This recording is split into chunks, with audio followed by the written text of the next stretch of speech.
Hi everyone. In this video lecture, we will understand better the biophysical mechanisms that are derived from cold application, and also the main techniques that we use to apply cold to someone. So this is called cryotherapy. Cryotherapy is the application of cold modalities for therapeutic purposes. So this application of cold is dated back to more than 2,000 years before Christ in the ancient Egypt. But then actually as a therapeutic modality, this is since 1950 on the decade of 50s. So this was like more studied specifically for the treatment of acute injuries. Okay, so the application of cold is very simple and easy and inexpensive overall. So this is the main, let's say, the main advantages of cold application. Okay, so that's why this is commonly applied and everyone can be, let's say, benefited from the use of cold. The thing is that when we apply cold, okay, to our body, the thing is that cooling is accomplished by removing heat from an object rather than by adding cold to it. Okay, so actually we don't add cold to the body. Okay, the heat from our body is dissipated when we have a cold ice or an ice pack or something like this over on the top of the skin. Okay, so the temperature of our skin, of our body, our heat is dissipated when we apply cold. We never add cold to the body. And you can see here some examples when you have like a hot cup of coffee. The heat is dissipated through the air because the air has a colder environment. Okay, and also if we put a hot bottle of water here inside the fridge, uh, this heat will be dissipated. It's not the cooling of the refrigerator or the cooler that will lower down the temperature of the bottle. Okay, so this is something that is important to have in mind. There are quite a few examples of the application of cryotherapy.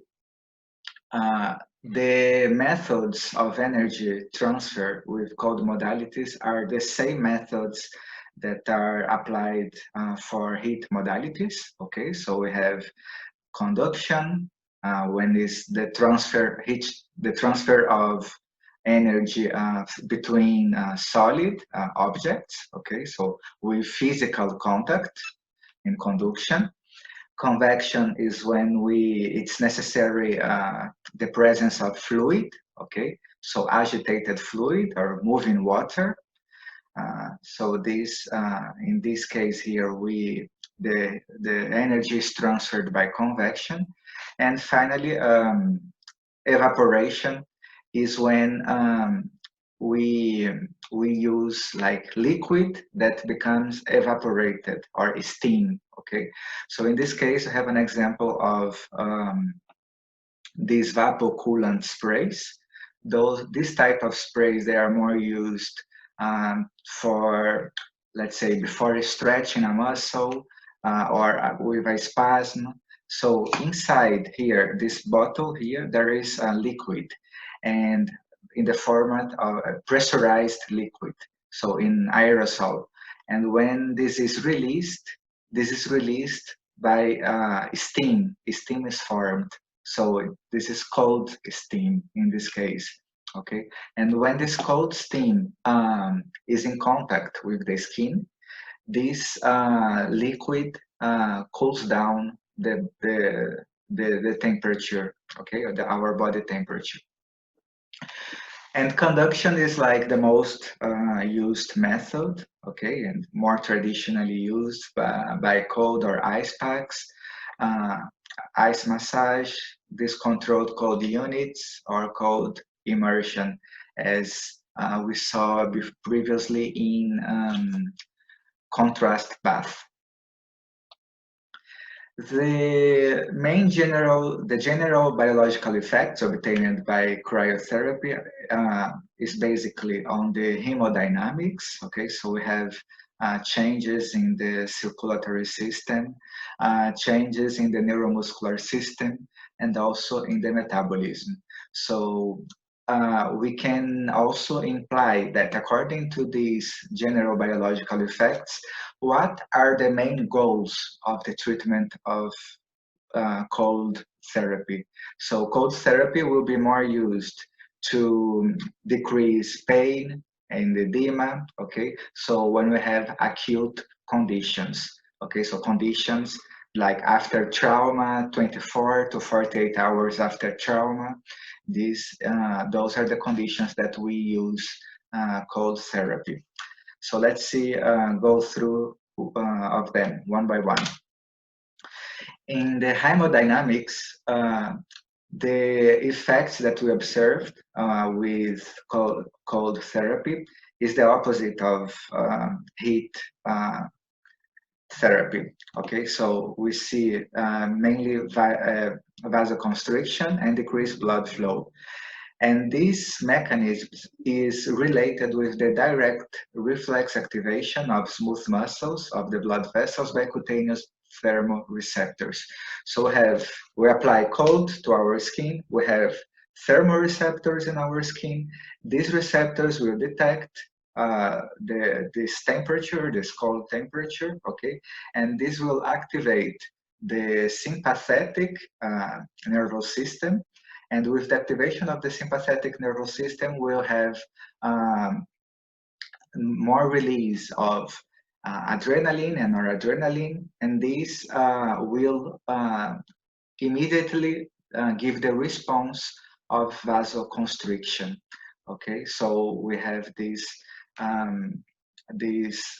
immediate phenomenon that occurs in our blood vessels, and when we have vasoconstriction, consequently, we will have a decrease of blood flow.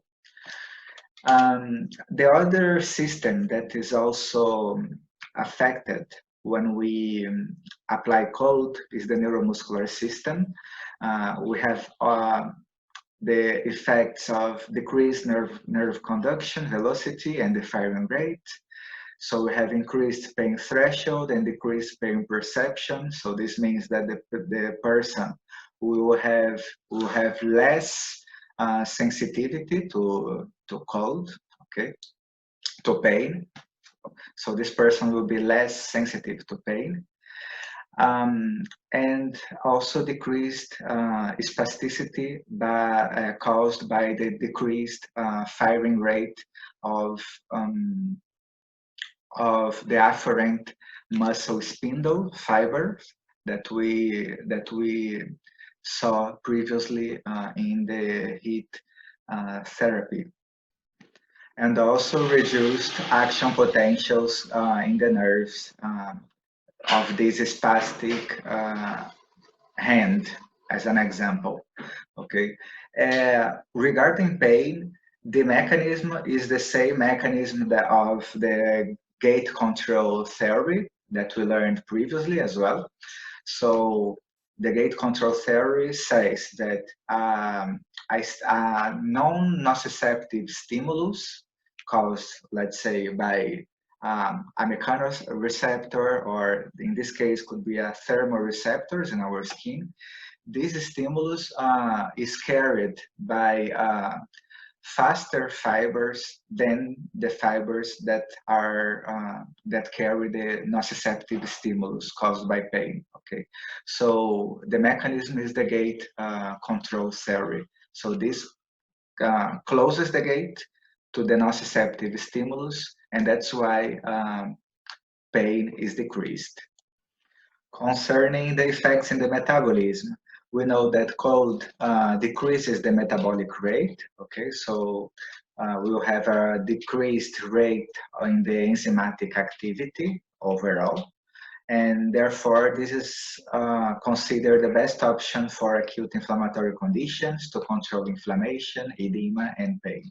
As you see here, this is a representation of the 5 cardinal signs of inflammation. We have heat, redness, swelling, pain, and loss of function.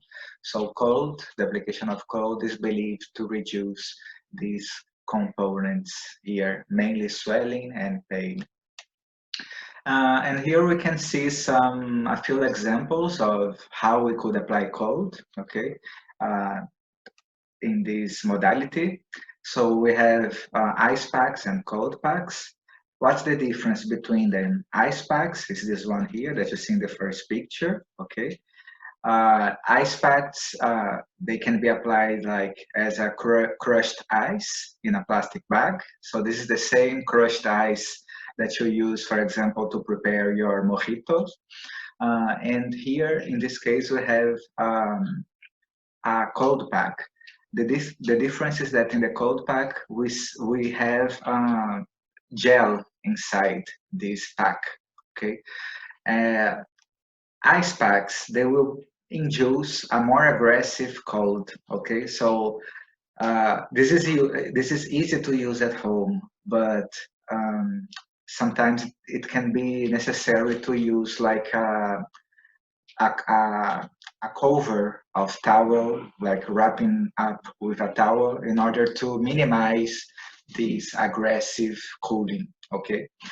And the cold packs, they can, as they are filled with gel, this gel inside has like a solid consistency in temperatures between 0 and 5 degrees. So between 0 and 5 degrees, this is solid, okay? When the temperature is higher, it's liquid, the gel. It has more like a liquid consistency. And here, those are like refrigerators or coolers that we use to keep these ice packs or cold packs. Advantages. Inexpensive, low level of skill required, so everyone has skills to do this, and covers moderate to large areas. The disadvantages are the same disadvantages of the application of hot packs. Okay, so we cannot observe the area when we are doing the treatment. So that's why we have to take this cold pack away from the area to observe if there is any reaction. The patient may not tolerate the weight of the pack, or the pack may not be suitable for smaller contoured areas. Okay. We have also ice massage. This is another application technique that is easy to use. Okay, we can do at home, like doing this frozen water popsicles or ice cups, as you see in this picture here, and do massage over the area. It's inexpensive. The treatment area can be observed during the application because we are moving constantly. It can be used for small and irregular areas, and short duration of treatment. So it's a massage like applied 5 to 10 minutes. The disadvantages is that it can be too time consuming for large areas. So have to massage, to cover all the large area, it can be a bit tiring. And it also requires active participation by the physio or by the patient herself in this case. The patient can also do auto massage or self massage. Okay, so this could be considered a disadvantage. Finally, we have this control called compression unit.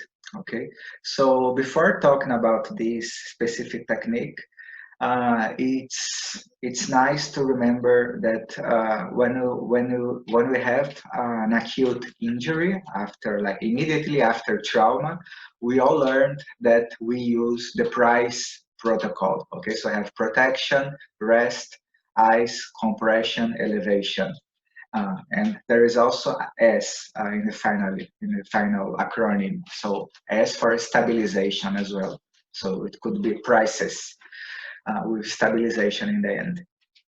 So this is like considered an effective treatment for acute injuries, okay, following trauma. Having this protocol like as a basis, technology has been developed, okay, and we have currently in the market this machine that is called Game Ready. Game Ready is a control called compression unit. So this alternates pump cold water. There is cold water here inside this compartment. Okay, so we fill with water till a certain level, and then we complete with ice. Okay, here. And also air into a brace which is wrapped around the patient.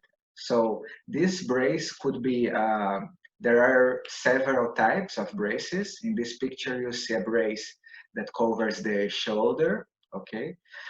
There is like a braces only for the arm or that fits only in the leg, okay? So there are different types of braces. But the thing is that this brace, you see here, is connected to a cable. So this cable will give pressurized air, okay? So this will fill up with air inside, and it will cause compression. So this cable here will be connected, as you see here is cut in this picture, but this will be continued here and will be connected to the machine, at this part of the machine here. And here we also have like a display that you can control the temperature, you can control the pressure to low, medium, or high pressure, okay?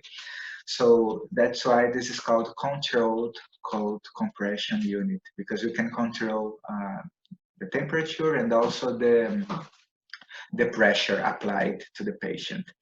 So those are the advantages of Game Ready. It can be used, it allows simultaneous application of cold and compression that are accurately controlled. It can also be applied to large joints or around the torso.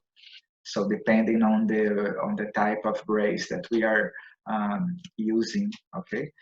And the main disadvantages is that the treatment area also cannot be observed because it's covered by the brace. And this is expensive. This machine costs like around 2,000 euros, okay, in the market. As you can see here in this link, there is some quick instructions on how to use this machine if you are curious.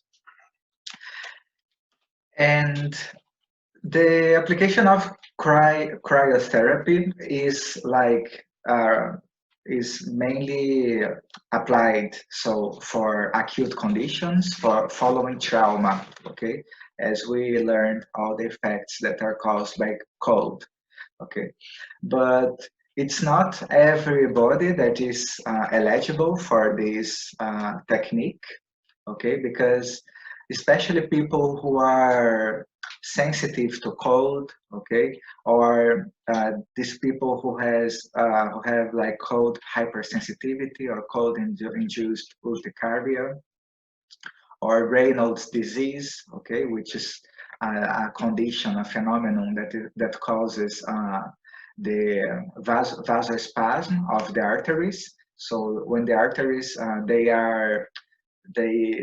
they have like this cold temperature over our skin, the arteries, they suffer this phenomenon of vasospasm. So when the vasospasm occurs in the arteries, there is a reduced blood flow that could cause cyanosis. That is mainly observed in the extremities of the fingers. Okay, as you see here in this picture, it becomes blue. And also people who have like areas of impaired circulation. So this is also a contraindication to the application of cold, because cold induces vasoconstrictions. So this would exacerbate the impaired circulation. So that's why this is considered contraindication. And as a precaution, people with poor sensation, okay, because they cannot tell like if there is any adverse effect. Is there any adverse effect with the application of cold? Yes, cold can burn. Okay, we have something that's called ice burn. Um, so when someone has poor sensation, they cannot tell if uh, it's burning, ice is burning. And also an important thing is that when cold is applied incorrectly, we can have ischemia, okay, so reduced blood circulation, and this could eventually induce necrosis of the area, so tissue death. The tissue dies when there is this ischemia and necrosis. So bear in mind the application of code because this is not like 100% safe technique. Okay, so that's it for now. Thanks for watching, and I will see you soon.